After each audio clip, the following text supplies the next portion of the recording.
હવે આપણે જો કેવું અંબા કેવું મસ્ત બન્યું છે. અને આ સ્પેશિયલ નાગરોની જ આઈટમ છે. અગમગ્યું ભેડકું કયો જે કયો ઈ. અને આ ઉપરથી ગરમા ગરમ ઘી અને મરીનો ભૂકો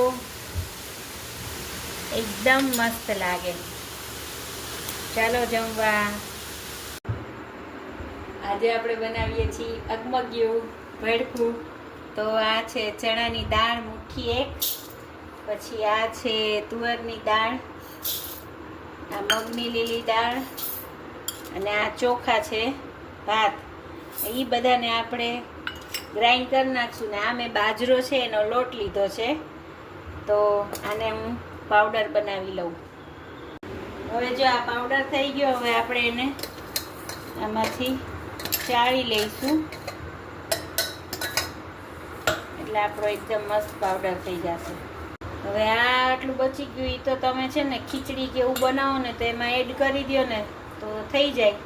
બાકી એને રાખી દેવાનું. ને હવે આપણે આ બાજરાનો લોટ આમાં મિક્સ કરી દઈશું, એટલે આપણું આ અગમગ્યા પ્રીમિક્સ અગમગ્યા બનાવવા માટેનો લોટ રેડી છે.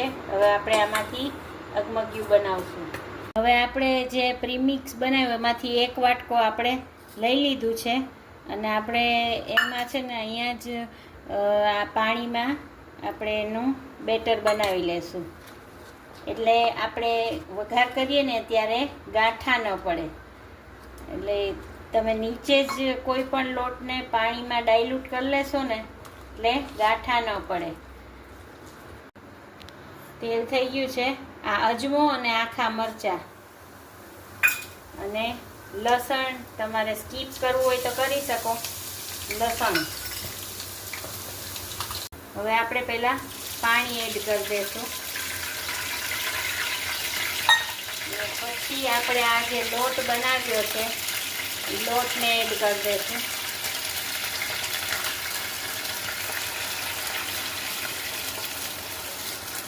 હવે આપણે એમાં હળદર, મીઠું અને મરચાંનો ભૂકો એડ કરીશું. અને છે ને આપણે એકદમ હલાવતા રહેવાનું, નહીંતર છે ને ગાંઠા થઈ જશે.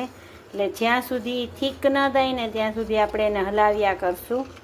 પછી હું તમને બતાવું. એકદમ મસ્ત. અને મેં એ જે એક વાટકાને આ 3 ગ્લાસ પાણી નાખ્યું હતું.